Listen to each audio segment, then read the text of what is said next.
Hey guys, Trevor H here. Welcome to another episode of the Who Are We podcast. Today I got a special guest, Dr. Anna Garcia. How you going, Anna? Hello, how are you? Good, thanks. Thanks for joining us today. Just That's before we fine. get started, just a little bit of a disclosure. This session is going to be recorded and we're going to publish it on YouTube, just with the intention of just creating awareness into different identities and personalities and different things that people are feeling and boundaries and different experiences of life, just to try and get people thinking about themselves and hopefully creating some better outcomes in society. So I'd like to thank you for joining us today. Thank you for inviting me. So we'll just get straight into it. Who is Dr. Anna Garcia and what does she stand for? Well, I am a metaphysical author. I write books and inspirational quotes on spirituality, personal development, human potential, rising consciousness, spiritual awakening, all these things. And I'm also a polyglot. I teach myself languages. I speak 5 languages because that's how I started. I went to England when I was 22 because I was a languages teacher, Basque, English, and Spanish. So I wanted to perfect my English. I went for 2 months and I stayed for 17 years. So after that, I stopped making plans because honestly, then I got divorced, which is when I started with spirituality, because it was like a point of crisis there. And my mother says, come back to Spain because you are alone there. I said, no, I have to wait. Something is coming. And then I found my second husband, which we've been together for 25 years just now. And what do you know? He is South African. And I said, could you not have been born somewhere closer to Europe? So I've been now in South Africa for almost 20 years.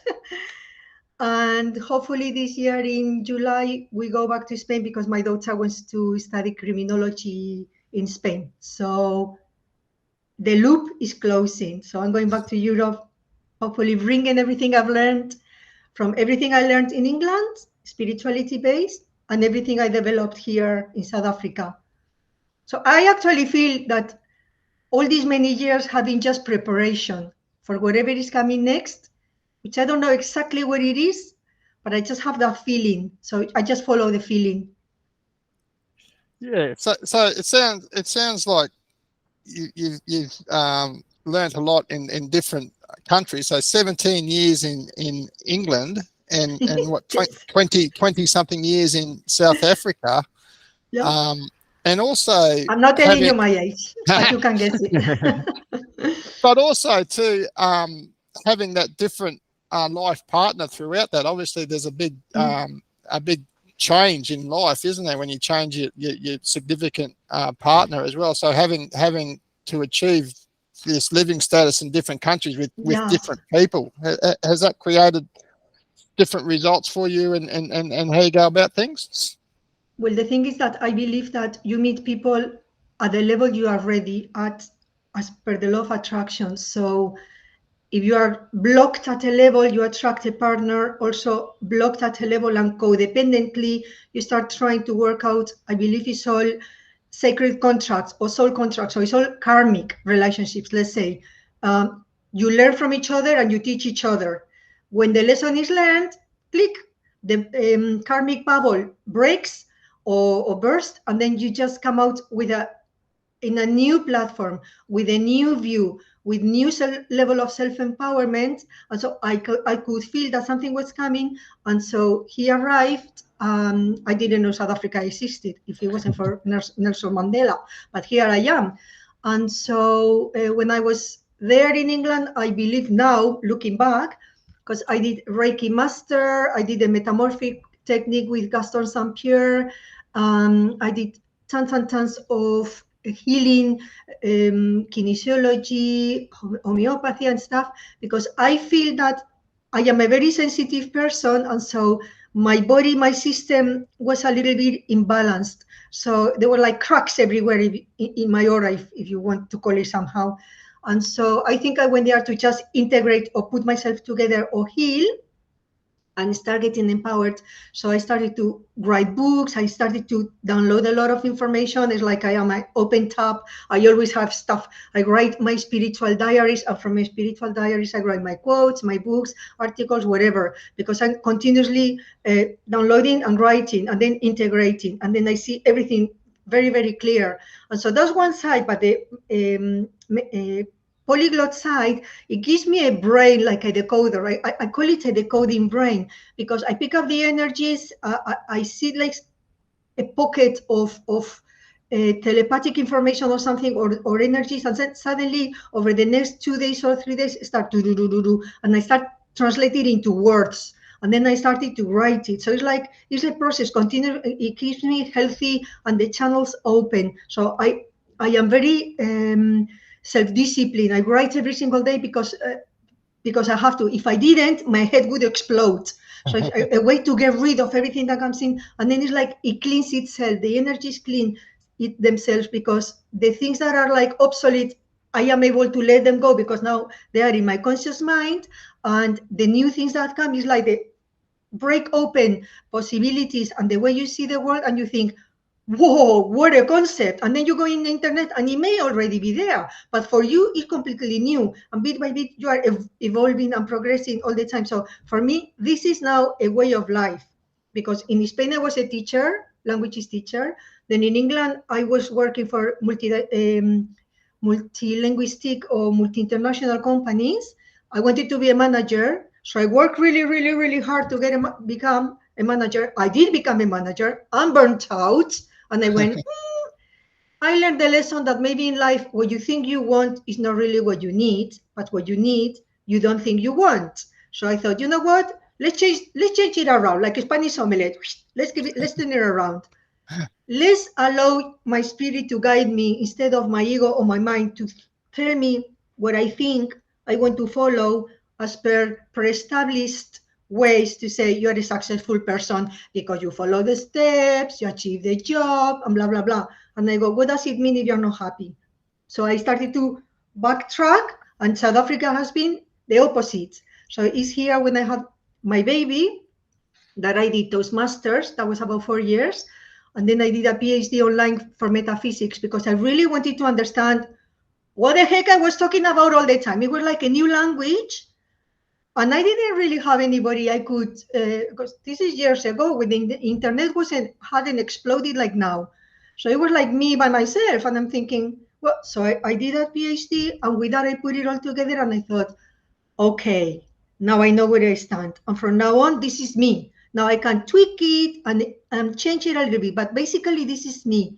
Metaphysical author, polyglot, and consciousness coach, and wherever it takes me. So it sounds like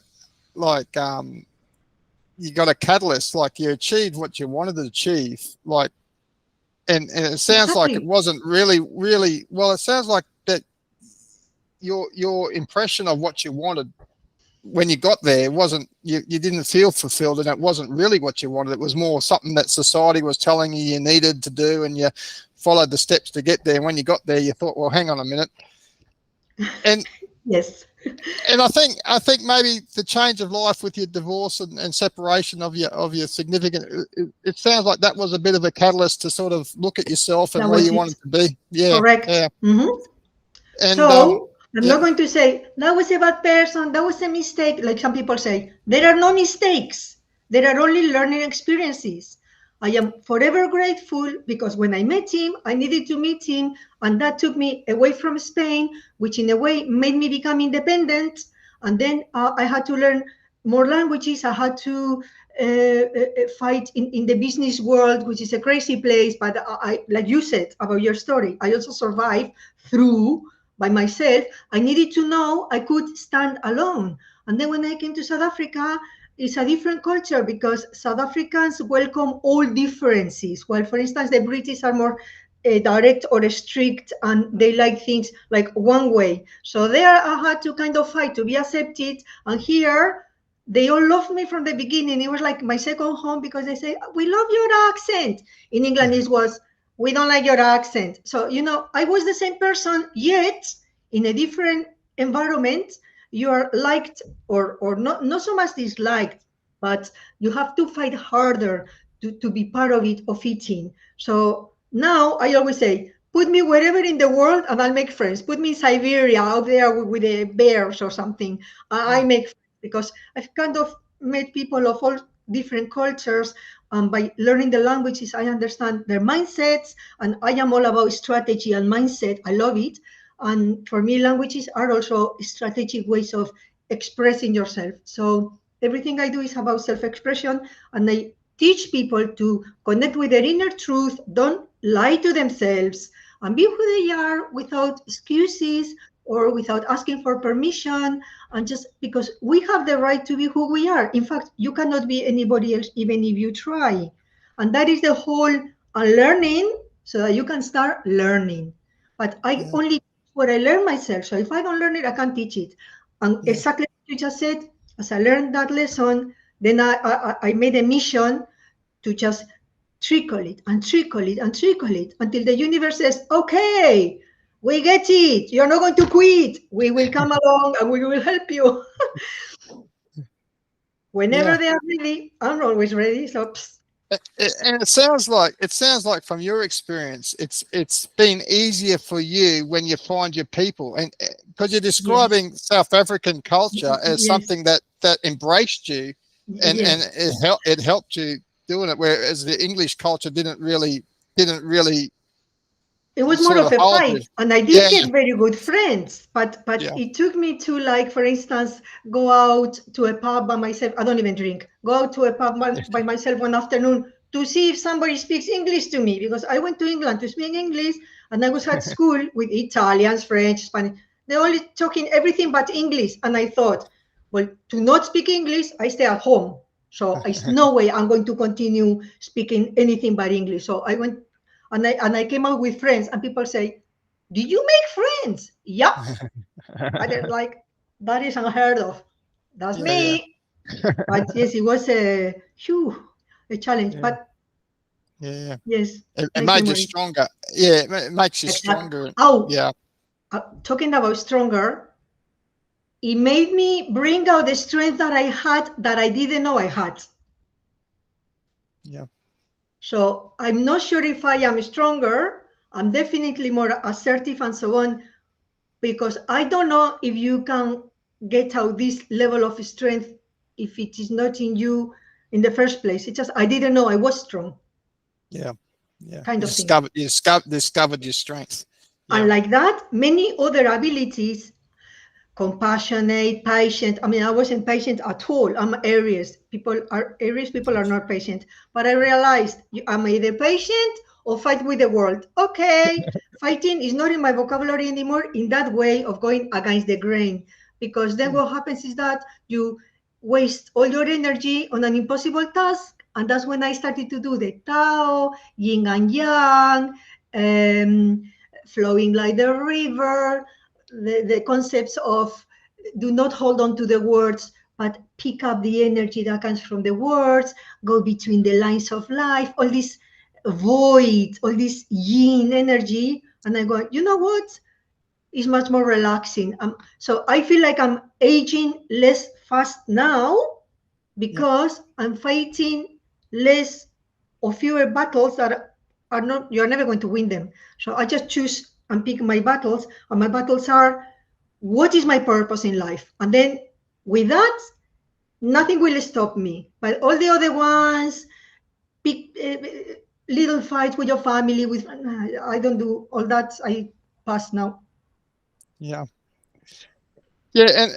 you're sort of saying that everything that's happening to you, I'm getting the vibe that is preparing from your perspective and from your words. I'm hearing that whatever is preparing you for what's coming. So you always think it's very purposeful things that are in your life, and it's and there's always the next chapter that you're looking forward to. Is that how you see it? I do totems, animal totems, Native Americans, and in my inner house is the opossum. An opossum is the strategist.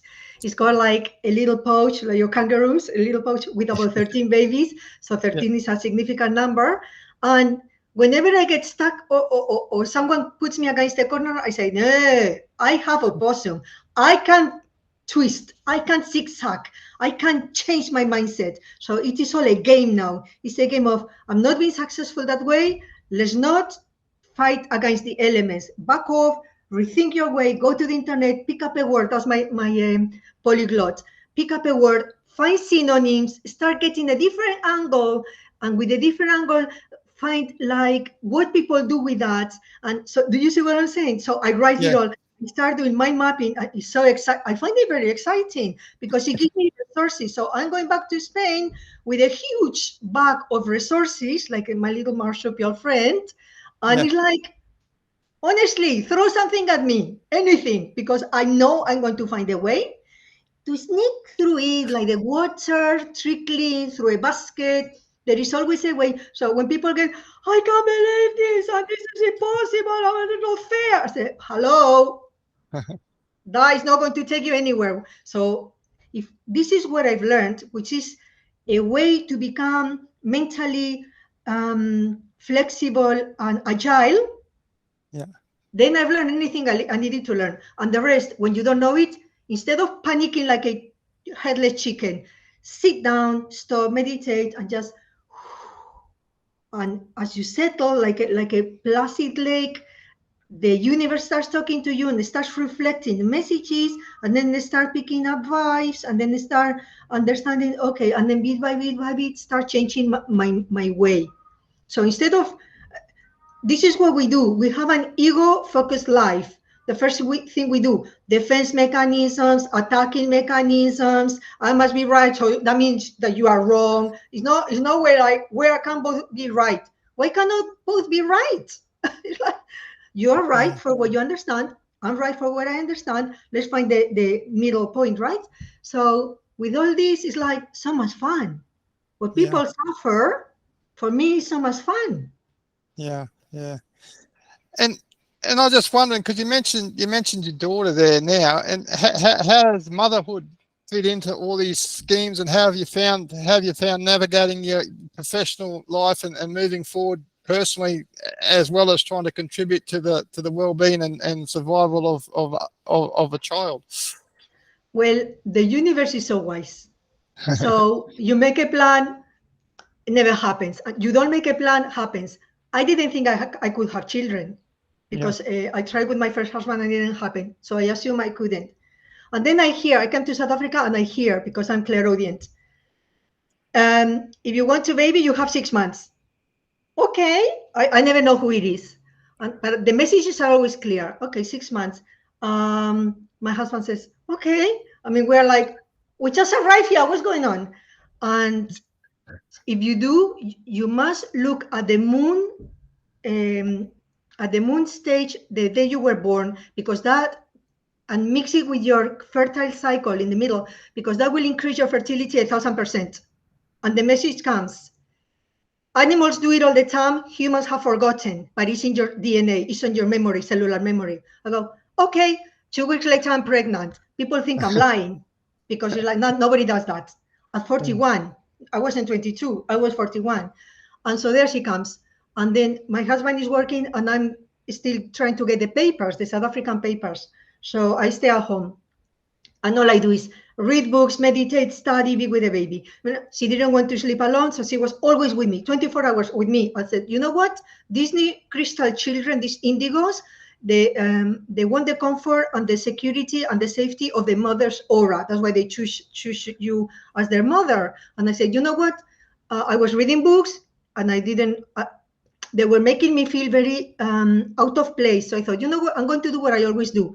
Leave the books, center myself, listen to my body and the baby's body. And I heard, Mom, you just keep on doing your thing and I'll keep doing my thing. We're fine. We work parallel. And that's what we did. So I cried and I cried because every time I'm meditating and reading the books, it's like purging and purging. And the universe and the spirit says to me, keep dropping balls. You know, like the jugglers, keep dropping balls. Like, but I have nothing else to drop. Keep dropping balls. Meaning, when I was in England, it was a manager and you have these responsibilities and you want to make money. Release, let go of everything, because nothing you think you need, and you need much less than you think you need. And that's why they kept saying, keep dropping balls. 1 year at home with a baby, isolated, because my family are all in Spain. And I thought, the world has forgotten about me. I've been abandoned. And now I start to go out. I see the world different. My heart chakra is bursted open, whoosh! And I have all this compassion and all this love pouring through me. I have to give it because I don't know what to do with it. I got so much love I have to give. And I'm thinking, wow, I see the world with like totally different colors. I write a book about her, which is about the indigos and magical pregnancies. And I think, yeah, that worked for me. So then at the 3 years old, she goes to school and I start working. I have my business, coaching, languages. I thought I offer and see what people want. I noticed that 80% of the people wanted 20% of what I offer, which was life coaching, languages teaching, healing modalities, healing courses. And so, okay, let go of the rest, refocus, redefine. And I keep doing this all the time. And I had so many people in September 2015. I thought, you know what? I'm going to shut this down because I only have 2 hands and the baby and the this and the that, because she's also in a polyglot school and I had to help her with all the homework and stuff. And so I said to Spirit, just find me a school for a few years, just to bypass until the next stage. So we created a school from scratch. I was a director coaching the teachers, and I created the French and Spanish programs for GCSE and Cambridge AS levels online, everything online. It was amazing. It was so intense, but it's like I learned to do things online. I taught myself to do anything that you need to do to edit videos, lessons, anything like that. See, everything is a stage and everything you learn something. And now my child is a bit older, so now she can kind of manage by herself.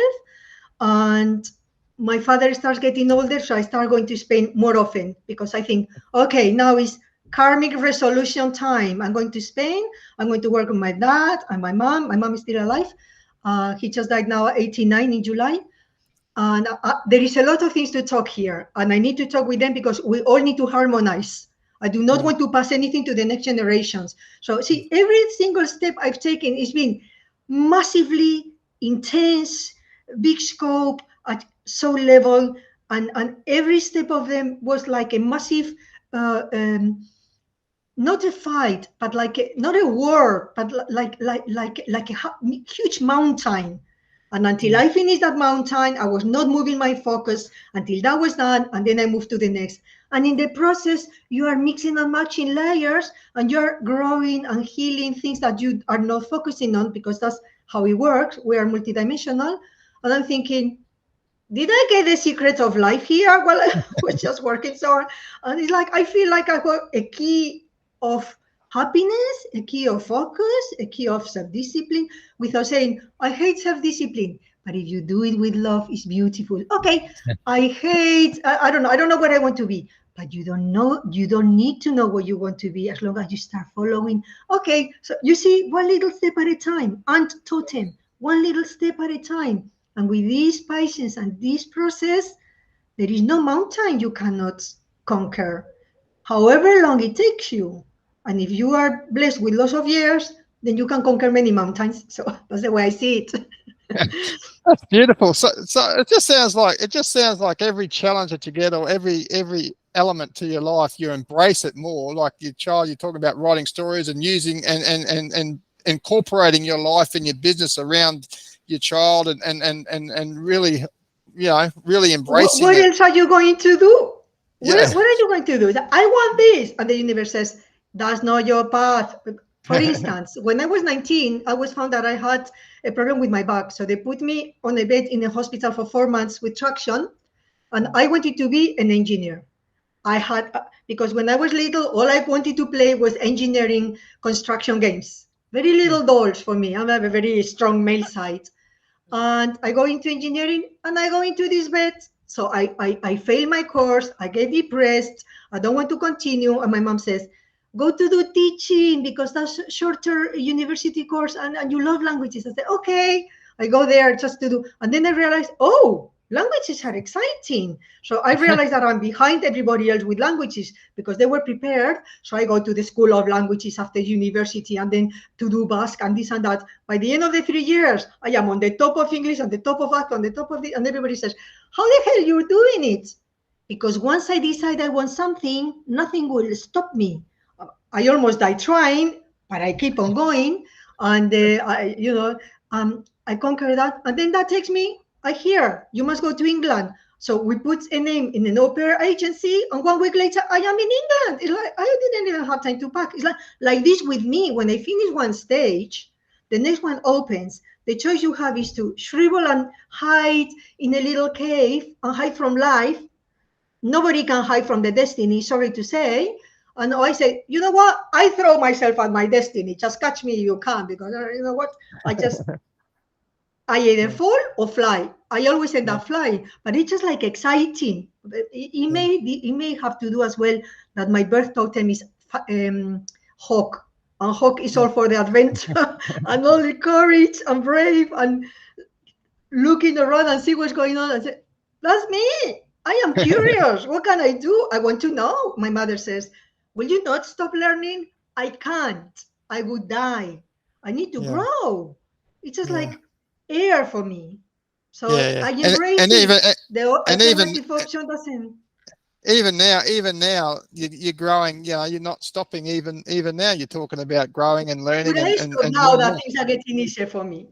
Yeah. Now is when I really want to keep on going because I got all these diplomas on my name. But you think, well, you don't really need diplomas if you have faith in yourself and so on. I say, but you know, sometimes it helps because people say, who are you? This diploma. Oh, okay. So I get it's like your identity card, right? But then you go, but what do you stand for? What you ask me?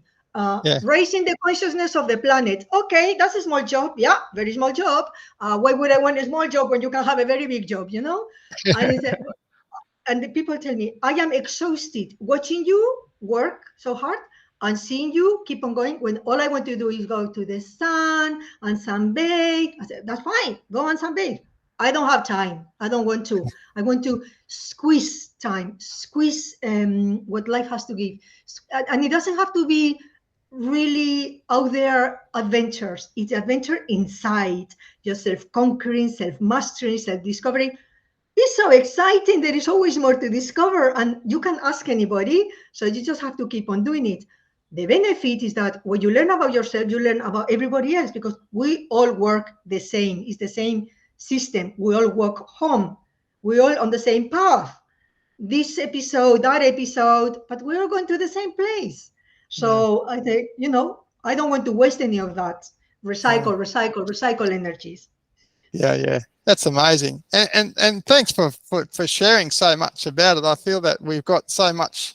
I can hear the passion in your voice and the excitement. You got my social media and YouTube. There is no hidden corners because honestly, I don't know that hiding things make a difference. And sometimes when you give an anecdote, people get the idea through the metaphor. Then that's my inner child badger, storyteller. If you give a story, they don't know maybe what you're talking about, but the visual stays and people shift parallel to what you're talking. They may not get the words or your way or your accent, but they get the story. The story is like, you know, when we are a child and children learn through the little cartoon stories and so on. Grown-ups are the same. We still have an inner child. And that's how the inner child works. So that's what I think.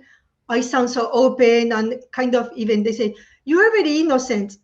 Well, yes, because innocence is absolute faith in the universe. And if you are innocent and you have faith in the universe, nothing can ever go wrong. And when it goes wrong, you know it's temporarily and it will get better later. So I am a friend with the universe and vice versa. I don't want to go against what is already the laws that already exist and affect us all. That would be stupid. That would be a silly thing to do. Yeah. And I think I got in there before that you're an Aries, did you say? Aries there. Fiery Aries. Yeah. Fiery, very fiery. Yeah, but that means that I had to learn to become water. I had to learn to become air. I had to learn to become earth. Because honestly, I wasn't going anywhere with all that fire. I was so even though my dad was quite strict, I always say, I didn't see it at the time, but later in life, I have to thank you, because that self-discipline you imposed on me, that helped me ever to contain and redirect. And you know what I mean? Because otherwise you are all over the place, leaking energy, getting nowhere, and feeling exhausted. So it worked out. And I feel I am at the beginning now. That's right. No, and that's great. And I'd like to thank you for sharing all that. Just before we wind up, is there anything, any advice you got? Any other young women or young professionals out there starting their path that you got something you want to say to them that might help? Do you think on their journey? Young professionals that start on the path, I know they all want to become like independent, self-directed, and the rest. We may tend to do a sacrifice of, in order to be successful, forgetting yourself a little bit so that you can fit in. And if it's like me, become very male in a male-dominated world, although today there are more women coming into the stream. But do not forget